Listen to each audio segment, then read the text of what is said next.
All right, 7:30. Good morning and welcome to the newspaper headline review. In case you're wondering, my name is Adebola Adeduba. Yes. Time for us to check out what the dailies are saying this morning. How's your day going so far? So good. Yes, we have a lot to unpack in the newspaper headlines. I'm here with Miracle Philip, good morning. Good morning. All right, let's check out what we have in stock for us this morning in the dailies. I kicked off for the Punch newspaper. This one says fresh $24 billion borrowing may balloon Nigeria's debt to 183 trillion naira. PDP neck under pressure as INEC validates Wike backed secretary. Residents crowd fund to rehabilitate dilapidated Ogun school. Industrial machine kills employee in Ogun factory. Nigeria versus Ghana historic rivalry reignites under London lights. Those are your headlines for the Punch newspaper. All right, now we'll take a look at this day newspaper today. PDP neck. Tinubu's negligence, abdication of constitutional duties, pouring terrorism. June 12, Kola Abiola demands recognition for persons murdered, jailed by Abacha. Tinubu resolved to fight corruption, unwavering, unshakable. Tinubu commends SEDC's vision to catalyze $200 billion economy in Southeast. Emefiele seeks forensic expert to scrutinize $17 million WhatsApp evidence in fraud trial. All right, time to check out what we have for the headlines, and that's talking about the Nation newspaper. This one says family holds first school debate to mark 10th memorial of monarch. Rivers at 58, a time for reflection, unity, and renewed hope. Council poll, how to resolve post-primary crisis by chieftains. Ododo's 6 strategic financing developmental project. Those are your headlines for the Nation newspaper. And on the Guardian newspaper, fresh hope for 3 million barrels per dollar as Gale unlocks 40 stranded oil fields. Telecom Union rallies World to close AI divide, internet access gap. IGP queries Delta State Police Command over investigation into Shimite Love's death.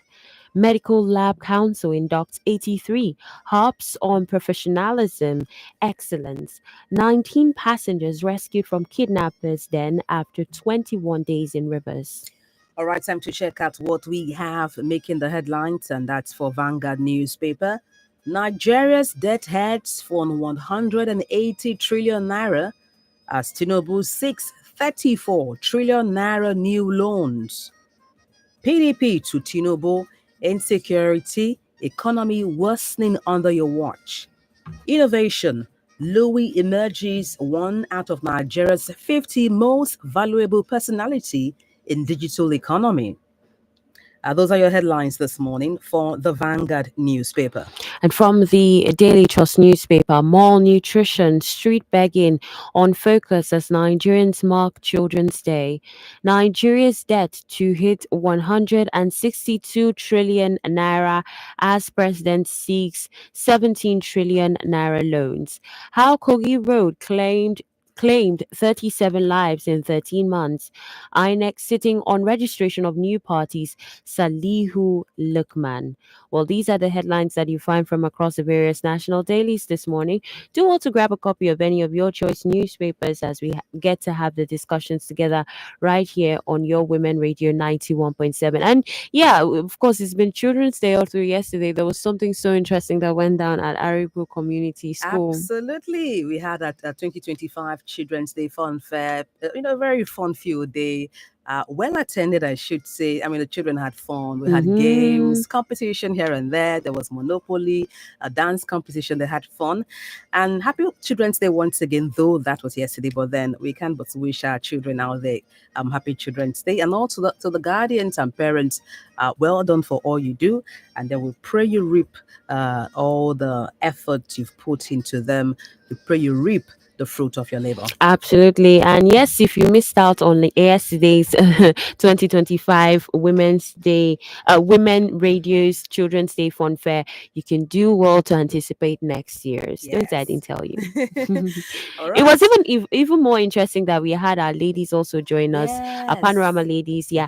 And Exactly. we have with us one of them who was right there, Hmm. having so much fun, remembering that she was once a child. Buki Femi Ajala. Good morning to you, Good Buki. morning, Vicky. Miracle, I know you will say that. But that was the truth,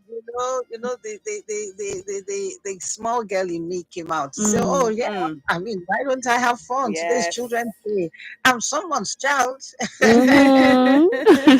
Uh, all right. So, good morning, newspaper review family. How are we doing? And to all amazing children, Hmm. happy Children's Day again. We'll keep Yeah. celebrating you for this week. And of course, your celebration is always every day Mm, anyway.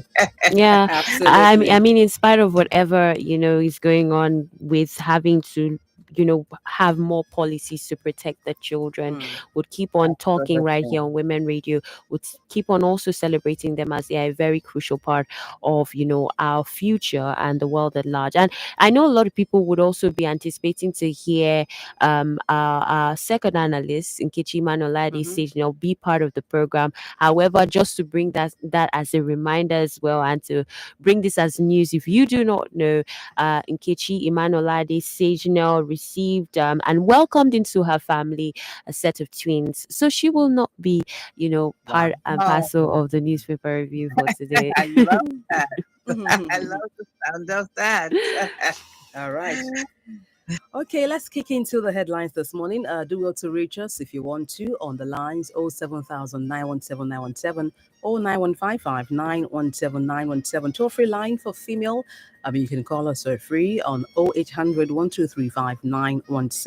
Should you want to leave a text or a WhatsApp message, you can do that on 08155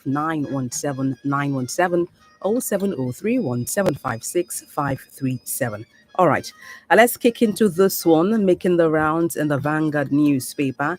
It has the headline Nigeria's debt heads for 180 trillion naira as Tinubu, the president, seeks 34 trillion naira new loans. And that's talking about, debt to balloon very soon in Nigeria. I'll just read a bit from a bit of excerpt here.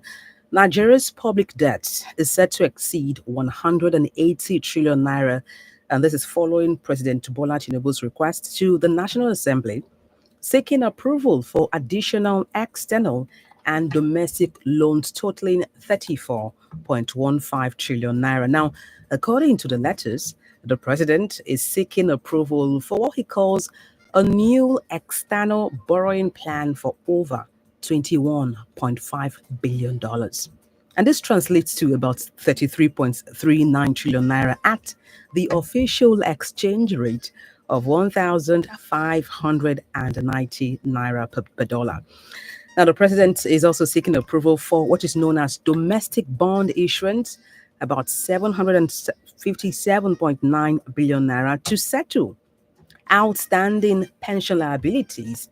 And in a separate letter to the Senate and House of Representatives, which was read yesterday at plenary by the President of the Senate, that's Godswill Akpabio, and the Speaker of the House, Tajuddin Abbas, the President highlighted strategic significance of the 2025-2026 borrowing plan, noting that it spanned key sectors of the economy. And the president said the 2025-26 plans, the borrowing plans, covers all sectors, emphasizing sectors such as infrastructure, agriculture, health, education, water supply, growth, security, employment generation, as well as financial and monetary reforms, among others. I mean, he explained further that a total facility sought under the external borrowing plan includes, so many figures here. I'm saying US dollars is there. You have euros here, totaling about over 15 billion Japanese yen is also there. All of these, much more in foreign currencies. Now, the president noted that the proposed borrowing is crucial in the light of the twin policy, which is removal of fuel subsidy and also the implication of this on the economy. Bottom line, he assured lawmakers that the proposed funds will be channeled into critical infrastructure projects, emphasizing areas such as railways, healthcare, nationwide development programs across 36 states, and the federal capital territory, saying that this aims to generate employment, promote skill acquisition, foster entrepreneurship, reduce poverty, and enhance food security, as well as improve the livelihoods of Nigerians. Okay, the crux of the story, I think I've dished out already. The question really is, I know when it comes to debt, it's often, like we've said, it's often in foreign currency. This debt is comprised of Japanese yen. We have the US dollars there. You have euro there. And when you want to pay back, you want to service this debt, it has to be in foreign currency. The bigger part of this loan being sought from the National Assembly is often in foreign currency. It makes you now think about what this impact would be on the local currency, the naira. Let me kick off by asking you, Buki.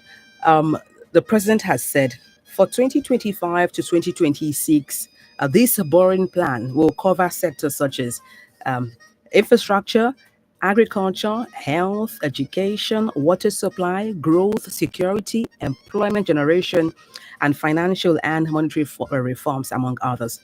The question I'm wondering in my head is, what is the timeline? We can't see any timeline in all of these questions, in all of this write up. There is no timeline specified. Because one thing we sort of struggle with in Nigeria in terms of government is continuity. There is no continuum. A government goes out, another one comes in and comes with fresh policies, new projects, not really leveraging on or carry on or continuing the projects being executed or being implemented by the previous administration. So I wonder as to what timelines should be put in place when all of these plans are being made. And also, are there other ways we can fund the sector without necessarily borrowing? Over to you, Buke.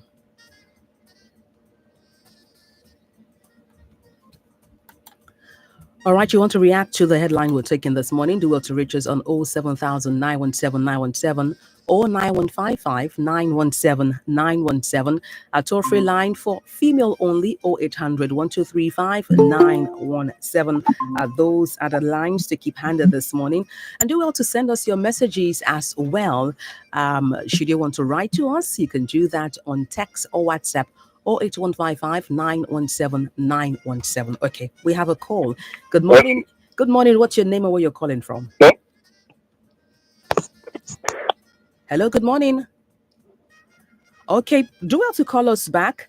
We lost that call trying to come in. Bookie, if you're there, I was asking in all of this plans, to borrow to fund the health, education sector, to ensure growth and security. We're not seeing details regarding timeline. We're not seeing details regarding when this would be implemented or when this will be achieved. One thing we struggle with really when it comes to our government or the policies they put in place is passing the baton to the next president or the next government. Hmm. Okay, so this is what I have to say concerning borrowings. As we all know, there is no bad sign. It's not bad to borrow money, right? But when you cannot pay back, when you're struggling to pay back, and the critical thing is this monies that you are borrowing or one is borrowing, where is it going? Is it to consume or to be productive? For instance, you reeled out what our dear president wants to do with this money. But that's just a balloon effect. Okay. He has said he wants to go into infrastructure project, into railway. healthcare, talked about national-wide developmental program. What does that mean in literally terms, right? Mm. And he now said all this will generate employment. What kind of employment, right? Because we don't even know. You talked about railway. Fine, yes. Are you going to build more rails? Are you going to buy more trains, right? Where is it coming from? I know if one begins to investigate, one will get all these things, from the budget, right? But the question is, do they actually do it? Because when you borrow money for infrastructure, that infrastructure at some point will begin to generate revenue. For instance, if you have a railway project, that means you are moving goods from one location to another location. You are increasing trade, you are increasing revenue, you are increasing profit, you are increasing tax. And Mm. of course, because the railway is passing, you are going to employ people, right? People are going to come into the office to manage, the entirety of the railway. There will be maintenance and all that. Then, of course, you are going to open up spaces. The spaces you are going to open up will have markets, will have schools, will have this over time. You understand? So ideally, yes, it's supposed to generate revenue, but this is the concern for me. All the loans, let's look at the past. Is there a way we can actually even review it to say, yes, you did mention that it was going to do this. Where are we now? And figures do not tell lies. It tells you exactly what it is. And what are these figures I'm talking about? Basic statistics that we have: unemployment, out of school children, right? Talk about our GDP per capita, inflation, multi-dimensional poverty, our poverty rates. These are things that you can use to measure. As we speak today, US is heavily indebted, but you can see that it translates, in terms of the well-being. At the end of the day, whatever you take, it must translate to the well-being of the person, the standard living condition of that person. How does the person live? What are the things, what are the amenities the person has in terms of healthcare, transport, water, the basic things of life. Then, of course, even if you look at Singapore, that we normally use, from our nation building concept at the Institute for National Transformation, Singapore is also heavily indebted, but the monies that they have as debt goes into infrastructures that at the end of the day, you see that the standard living condition of the populace is good. If this is what President Tinubu wants to do, then let him also tell us that with all this, by the time I am moving out, because right now, if you look at the body tempo of everybody, it's elections. It's elections. But if this money is coming in, let him now tell us that by the time I'm moving, though, yes, everybody is now saying we vote you for the second term, every blah, blah, blah. But by the time we are moving out, the statistics should have changed. Employment will have moved up. These statistics will have moved up. You talked about skill acquisition. What exactly are we doing? You talk about entrepreneurship. How are you going to reduce poverty? You understand what is the rate? So that at the end of the day, we can measure you on what you have done. There's no problem in taking money, but it's the usefulness. Where is it going into? Then you talked about taking a bond, for pension. And in my brain, I was saying that, so what happened, to the monies before? Where did it go? Okay, fine. He said it was lack of revenue and all that. So I'm thinking maybe it has to do with the retirees from their own community, that is government. Because for public sector, the money goes there, they collect it. Maybe for government, that means probably lack of revenue. They have not been doing their own contributory part. Mm. Now the retirees need their money.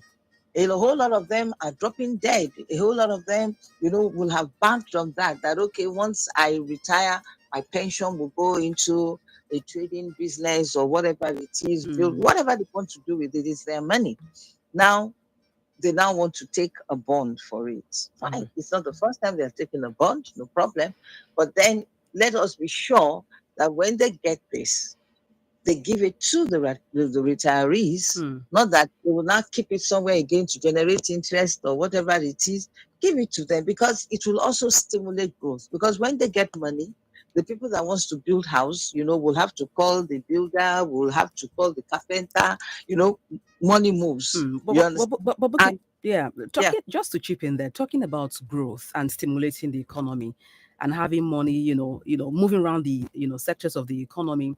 There are concerns regarding a particular sector generating money for hugely for Nigeria, and that's the oil sector. Um, this policy or this proposed borrowing by the president, he's making to the National Assembly, according to the president, is in the light of removal of fuel subsidy, he said, and he spoke on infrastructure deficit. Now, the president last year took a loan of about $3.1 billion from Afrexim Bank, and this is supposed to be paid back with crude oil. If we remember the arrangement with NNPCL, it is that NNPCL is to supply Dangote refinery with about up to 350 barrels of crude per day. And this is barely met halfway. And this is to ensure the drop in price of petrol in Nigeria. And as it stands, they're barely doing half of that. And then we still have supply to other local or modular refinery. And now there's a pre-existing arrangement already to pay back the loan from Afrexim Bank with crude. How do you think we can even meet up supplies to our refineries within Nigeria? And how can these impact sectors of the economy? To be honest, it looks like a messy deal. But I will keep saying something with integrity of heart and that intentionality to do well for Nigeria. You will sit back and look at all the figures, everything that has an effect, and begin to do it. One of the problems that we've always had, no matter how big a problem is, right? One of the things we've always had in Nigeria is that the people who are handlers, it might not even be them also, but the people will also trickle down, the execution. Most of them, it is either we come against the fact of they are not doing their job well, mismanagement of funds, and they're not actually being transparent. That's why we keep talking about good governance. Now, to answer your question, I don't believe there is a big problem that cannot be solved. Right. Yes, he talked about the fact that yes, he's doing this because the removal of a fuel subsidy. Yes, I know that has an issue. Why are we not producing enough? Has anybody asked that question? Why are we not producing enough? What the dynamics around that market? Why is it that it's that tough? You understand? It's for me, it's as basic as we don't have handlers that are full of integrity. The things are not being transparent. Everybody is more like a transactional leader. What's in it for me? What's in it for me? But if we all have that mindset of yes, this is a problem. God has given us, these resources. So why are we not using it appropriately? Then concerning even the money, the loan he now wants to take, he has told me where he's going to divert it from. You understand? And where he's going to divert it to, right? He's only been telling us that yes, so a whole lot of things are happening, because fuel subsidy. And everybody has been talking about it. Oh, it was because you removed fuel subsidy. It was because you removed fuel subsidy. Okay, and then of course he also is latching on it that yes, okay, because fuel subsidy has been removed though. So now I need money to build railway, I need money to build schools, I need money to build more hospitals and all that, so that the standard of living will be improved.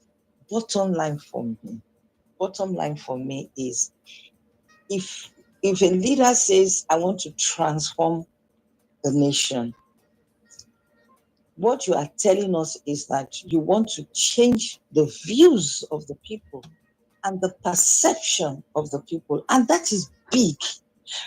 If you say you are going to build railway, then let us see it. If you say you are going to build schools, let us see it. Was it not the other day the budget came up to say, oh, I think about 11,000 projects were tucked into it. We will, at the end of this tenure, we will look at it. Not even this tenure, this year, because it's 12 months. Where are these projects you said you would do? It's clear. Talking of, It is I want to yes. follow up on your thoughts, Abuki, talking about projects and production, like your reference. Some have raised concerns to industries moribund because when you have more industries producing, you can tax, the government can tax, and then you can generate money, for the government. And then you can even begin to access or get less loan as a government.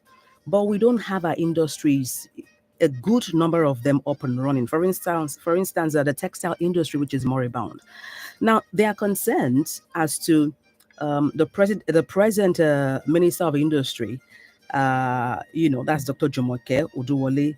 People have concerns as to her technical know-how. Some are saying that she may not really be the square peg in the square hole because of reservations such as she has. Yes, she's a lawyer, has a PhD in MA law, has worked before indeed in an office setting, but not necessarily an industry setting. And so some nuances regarding why the industries in Nigeria collapsed, why they were not up and running, what went wrong in the process as a way of revitalizing or rejigging or reinstating our industries, she may not have some of those nuances. What are your concerns in that regard?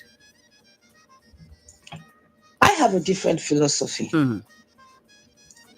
Our dear Jumoke was not the one that caused the problem. She's there to solve the problem, right? So she really needs to understand what actually caused the problem. And part of it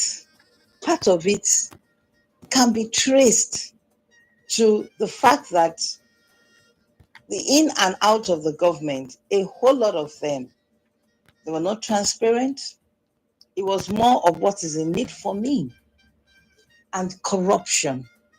Then, of course, bringing up policies that are not positive to Nigeria. For some that have read,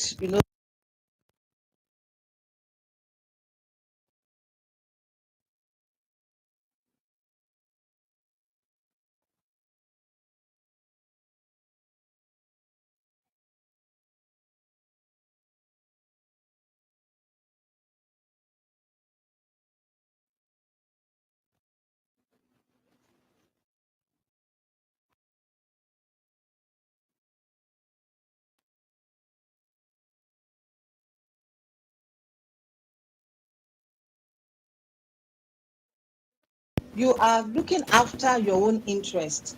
And then, of course, you are killing. And meanwhile, your own interest is not even for the interest of Nigeria.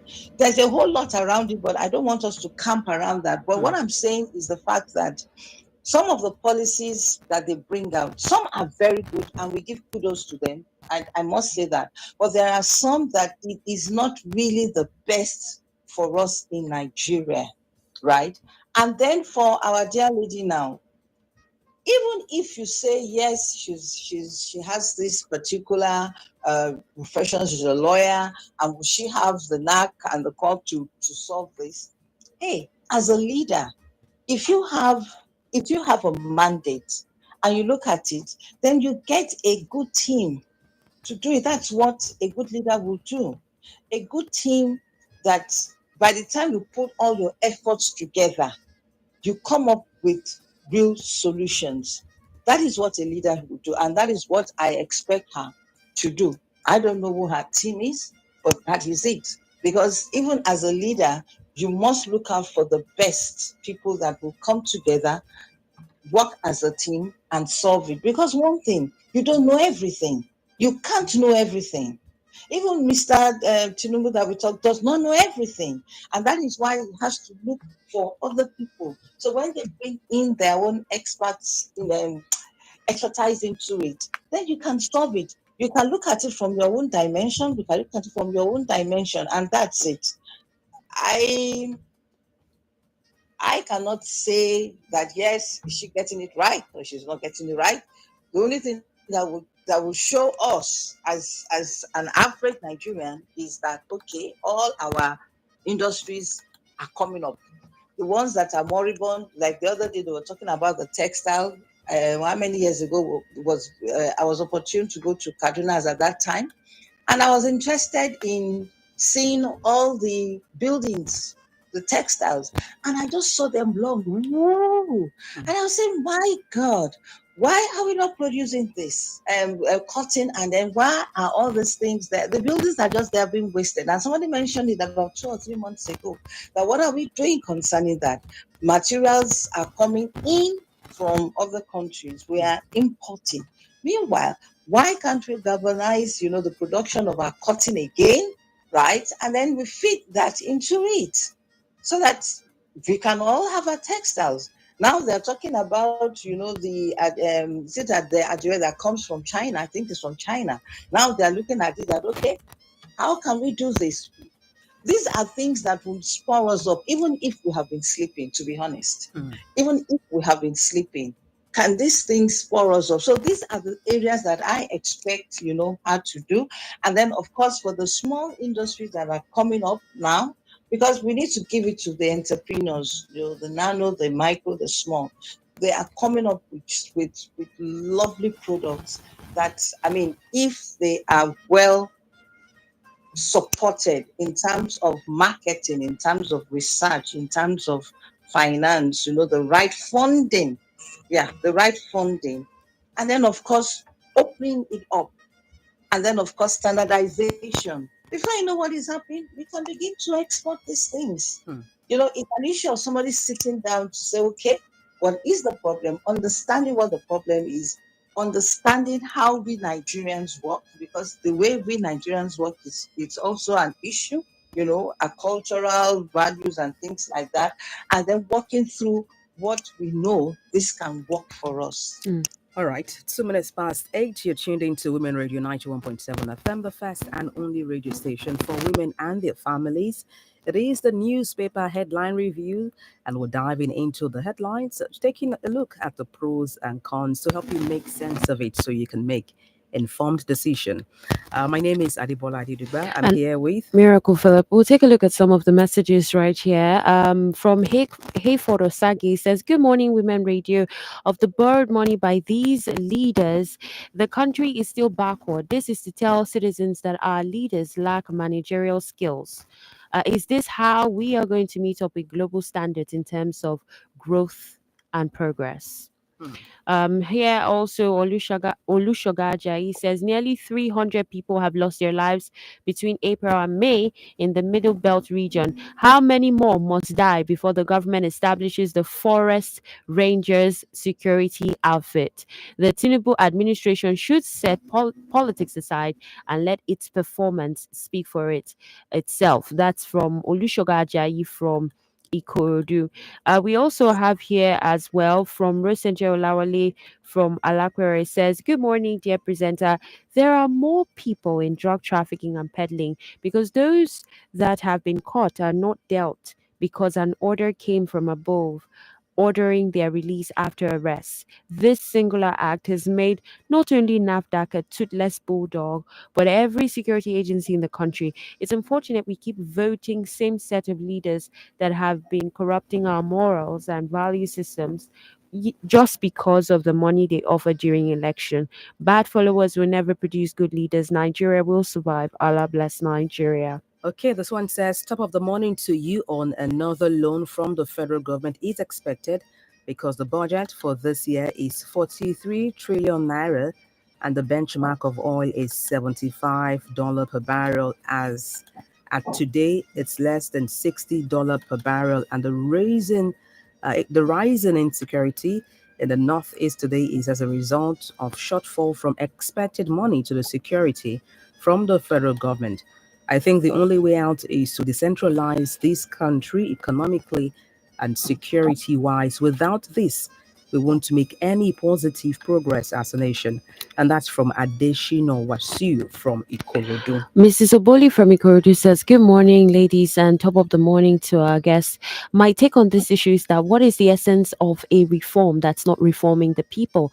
Instead, buildings that have been erected and commissioned have gone moribund and lying fallow. What exactly are we producing in this country that will give us a level playing field to be at par with the Western world? All we do is import, import, and import. When will we ever export that which we've produced? And are we even producing anything at all?" Hmm. This one says, Chai, it is well. Truly, there was a country borrowing the future of what they call a country into unredeemable pit. A country like Nigeria borrowing with all said recovered funds and loot impactless policies on the lives of the people. What a nightmare. Buki, please, can you look or can you speak rather on the EFCC chairman's comment on Nigerian youth, Yahoo Yahoo boys, and Tombo Polo issue? NAFDAC collecting 70,000 from store owners in Onisha before they can reopen their store. Buki, you were the president. How much will his street cost? Okay, well, I don't understand what he means If by you were the president, how how much much will will his the street? street. I also do Okay, not all know. right. That's anyway from Prince from Ogba. Thank you so much Yes, for that. we have a message from Barrister Go Suji from Vestac. Says, "Good morning, WFM Adebola, Miracle Philip and our analyst, Buki Femi Ajala. Fresh $24 billion loan may balloon Nigeria's debt profile to $132 trillion. Are these loans for infrastructure or for political pocket linings as 2027 electoral year beckons? Nigerians have never had it worse than this present trying moment, as even when evil seeps into the society, smells of decay. Little wonder the APC government poster boy and former governor of Abia State, Audrey Kalu, is wearing a customized cloth emblazoned with Tinubu for 2027, as he still had issues with the EFCC and court. Where are the Nigerian civil societies and human rights fighters to have tackled in sub rosa the necessities of these loans, even when Nigerians were told that fuel subsidy is gone? Mm. Where are the savings from that subsidy? Could the words of Franz Fanon, the Algerian revolutionary, who said, "The future will not pity those who, possessing the exceptional privilege of being able to speak words of truth, have taken refuge in an attitude of indifference and sometimes call complicity to have birthed in Nigeria?" Or in the words of the dramaturgist Ola wrote me in his play, "Our husband has gone mad again," to have underscored these loans, as till now, 2 years running, Nigerians, multi-dimensional pauperized, are yet to feel the dividends of democracy. As protestations are now tagged treasonable felony, hence Nigerians are handpecked into vegetative submission, hence a totalitarian regime beckons. All these pettifoggings, insecurity, kidnappings, terrorists in the land, which these federal and subnational governments are lending deaf ears, not an invitation to the owls, to wake Nigerians up on the labyrinth of the thunder.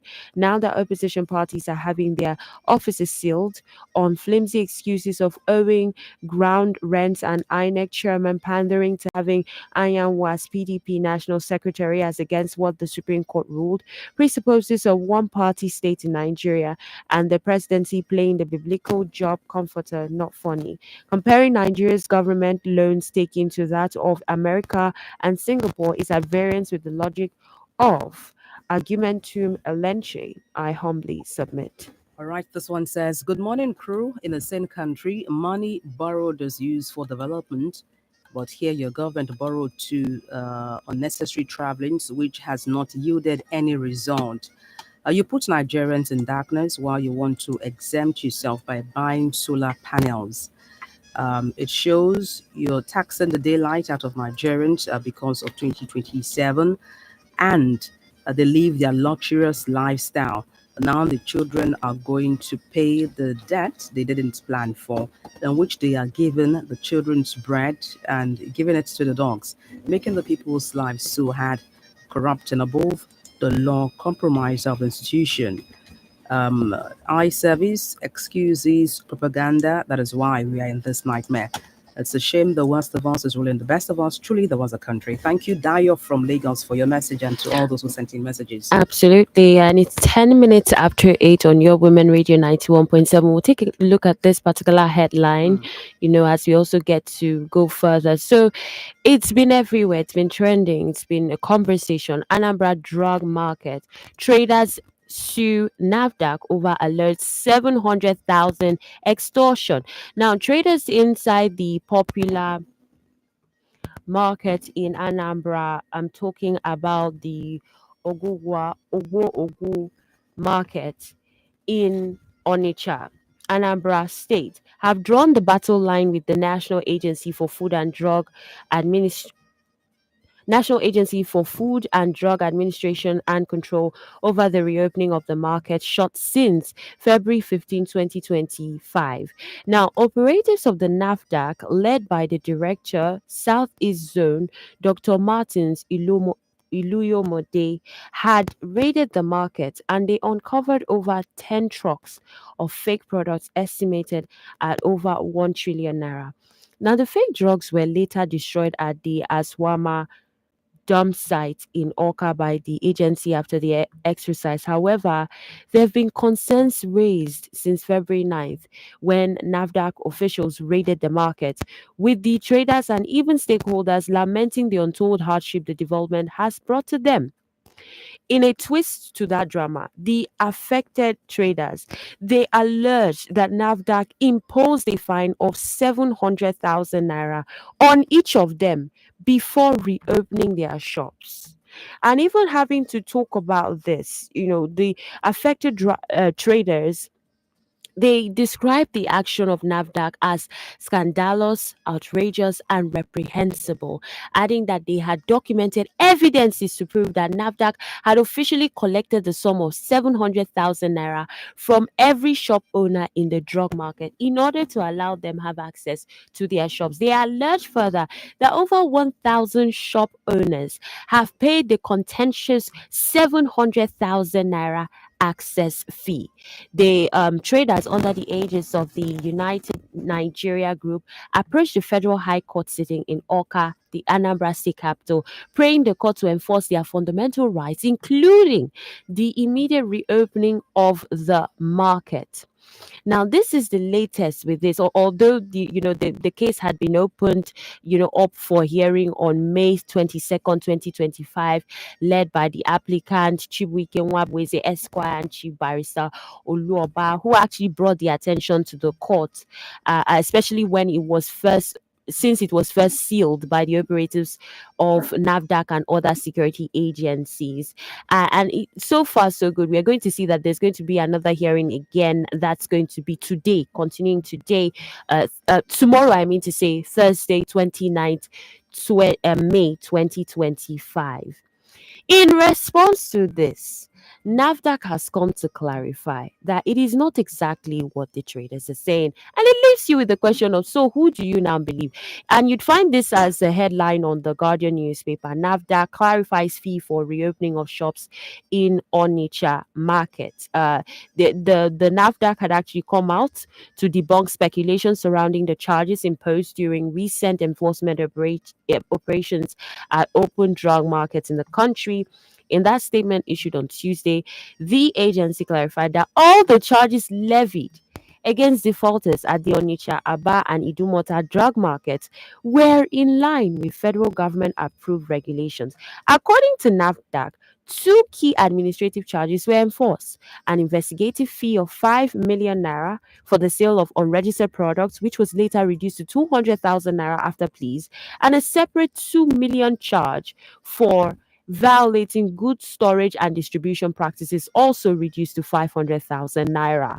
Now, the statement signed by the agency's Director General, Professor Mojisola Adeyeye, said these are federal government gazetted charges and payments. The agency also disclosed that the affected shops and warehouses did not meet the basic standards of operation and had no proof of registration with the Pharmacy Council of Nigeria violating existing drug laws. Now, Buki, let's talk about this. Initially, when you must have seen this headline and you thought to yourself so many things. But I mean, the question that will be looming on everyone's mind too would be, how come that the traders are well not aware that these are, as the NAFDAC boss put it, gazetted federal government charges? It's as simple as ABC, my dear Miracle. Who, who are the custodian of the law? And the people who are the custodians of the law, regulations, and policies, do they educate?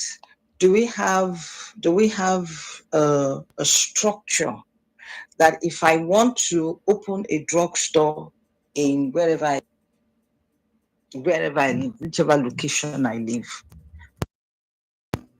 do I know what I need to do? The only thing probably I will need to do, because I need to have a bank account, I have to go and open an account, and I can open an account in my name. Or if I want to have a corporate look, I go to CAC, and that's it.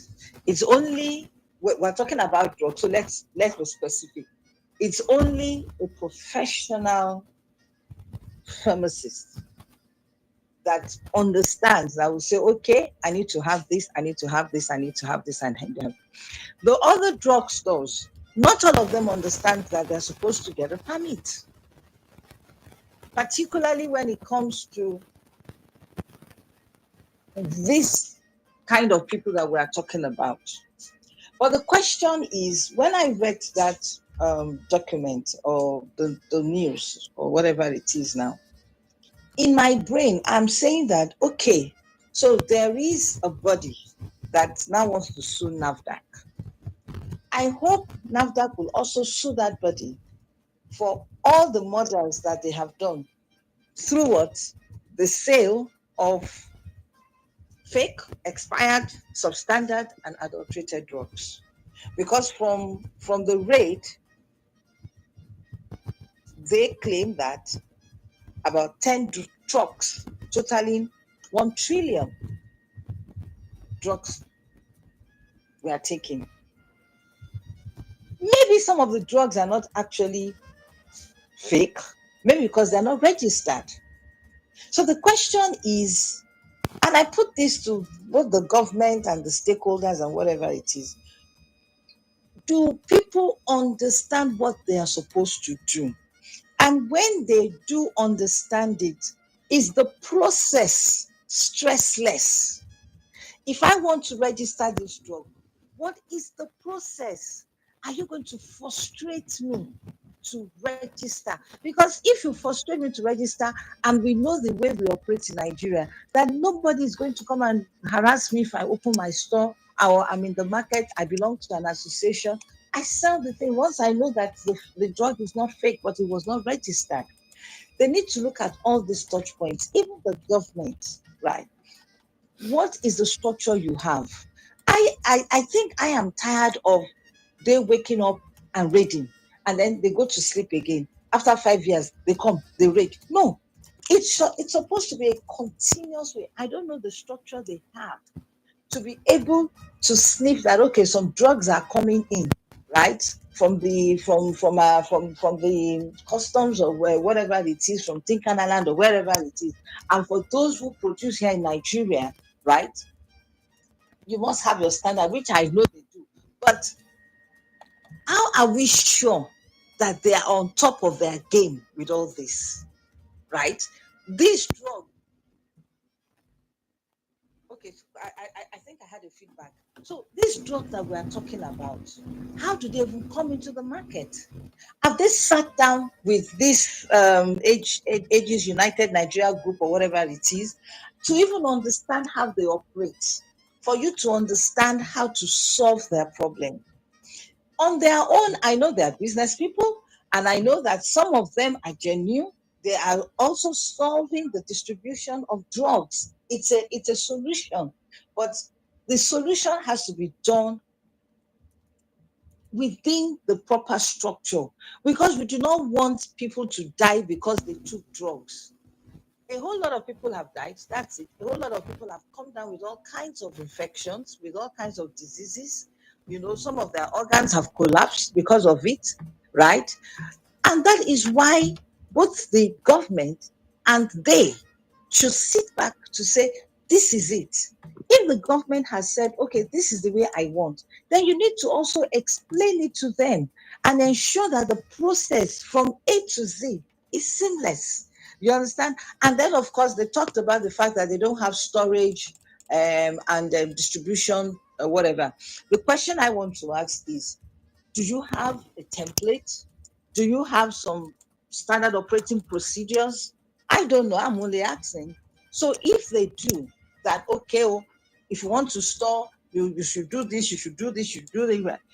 Then the question is, have you explained it to them? And then have you also found alternative ways, right, of preserving these things? For instance, I know that there are some drugs that it must be chilled, it must be cooled, the temperature, whatever it is. We all know the cost of diesel, we know the cost of fuel and all that. So if somebody is going to have that in his whatever, is going to put the cost of that on the drugs. So you also need to come down to say, you know what, these are cheaper alternatives. So that's something that government also will have to come up with, or maybe the other stakeholders, because it's a value chain, right? But for instance, now I know I'm deviating, but for instance, now there are some people that are into sustainability, that are looking at turning containers into chillers and putting it in the market, so that your fresh vegetables, your tomatoes that you do not finish selling can go into the chiller, and then the next morning you bring it out. That's it. So what am I saying is the fact that the government should not just pounce on them, right? They have been pouncing. Can we come back and come and say, you know what? Because you should see them as your stakeholders. Government cannot distribute alone. But you now know that they're doing shady deals and things like that. Yes, come together now and say this and this and this and this and this. What are your challenges? Why are you doing adulterated milk? And then you begin to look at the sources for this, and you block them. Then you can now come and say, okay, for anybody that violates, so this is it. Because now they are claiming they don't even know. They don't even know that there is a charge. But meanwhile, it's there in the gazette. So that means even the association is not, except where you are black, but you want to paint yourself white. So what do? You go and cover yourself with a white robe, so that you tell people, I'm white too, I'm white too. Because if we have well, I know in this association they will have learned people, right? You'll be shocked. Some of them are pharmacists, some of them, they're doctors, whatever it is, that they decided to go into distribution and become traders and things like that. But that does not mean that they are informed. Because if they are informed of these things and they regularly have stakeholders meeting, so this is where even the government has to come in, to have continuous stakeholders meeting with Idumota, Anambra, whatever it is that they need to do to ensure that that average man that takes that drug takes a good drug, not an adulterated or a fake or a substandard or adulterated whatever drug. Because at the end of the day, we're talking about the well-being of Nigeria. And then, of course, maybe I'll use this to wrap up now, is this issue of 700. It's a 200 for investigative fee. Maybe they are charging them because they actually investigated the drugs. It takes a while. You take a drug, you go and do the sampling and all that and all that. Government also needs money. It's not all the time that you'll be expending money. And then I'm sure it's a reverse system, that you made us to do this, right? We are now wasting reagents, wasting time, wasting this and all that and all that. So you pay for it. And the whole idea is to ensure that they do not do that anymore. And then the remaining 500, which I think is the 200 and the 500, which makes the 700. The 500 is what? Violating of the good storage and distribution practices. And that was why I said, do they even know? Do you have a template? And that the cost of even running that, you have looked at it, that the cost of running that is okay for them, right? Because if it's not okay, people will look for shortcuts, right? So this, Bookie, I get, you having to break this down, which is something that we hoped that they would have done already with these currently in court. So we'll get to see how it, pans out. However, it just says that the NAFDAC needs to do a lot more. I'm seeing this comment here from Barrister Ugo Osuji from First Act that he says that NAFDAC double charge and taxation on Onitsha drug sellers allow dealers must stop as it may amount to selective hate, which may heighten ethnic tension as one cannot see equity in this action of NAFDAC and what its constituting act stands for, thereby bringing to the fore freedom of discrimination as enshrined in Section 42 of the Constitution 1999 as amended. Lest we forget that those drug sellers have families, or is it common hate? And of course, Mrs. Oboli, in the category of seized drugs is the fake, adulterated, and unregistered drugs. If the body threatening a suit has met with these requirements, then there's no problem. But it's a pity the body NAFDAC started with the responsibility to curb and checkmate the activities of drug production are not up and doing. And except they do that and up their game, this back and forth between the duo will be endless. All right, it's a wrap. Yes, we're being pursued already. It's a wrap on the newspaper headline review. Thank you so much for your insights this morning, Buki Femi Ajala, as always. And to all those who listened in, who called, who sent messages or WhatsApp messages, many thanks to you for your time and your insight on all the headlines we've taken this morning. Let me also mention if you'd like to participate as analysts on our Friday edition of the newspaper review, and that's fine. And this is for people you can send your name, send your name to our WhatsApp line. Also, we're still open to receiving suggestions, name suggestion for our program Panorama. Yes, a new name will be unveiled 22nd of June, where the ladies of Panorama will be live in the studio. And if you'd like to be part of this, why not? Just make your way down to our office in Aripo, that's 37 Beachland Road of Lagos Ibadan Expressway. All right, thank you so much for your time this morning. We'll do this again tomorrow. Not to worry, I'll be here. My name is Adebola Adiduga. And I'm Miracle Philip. Up next is MK and Omola with No Cap. Good morning.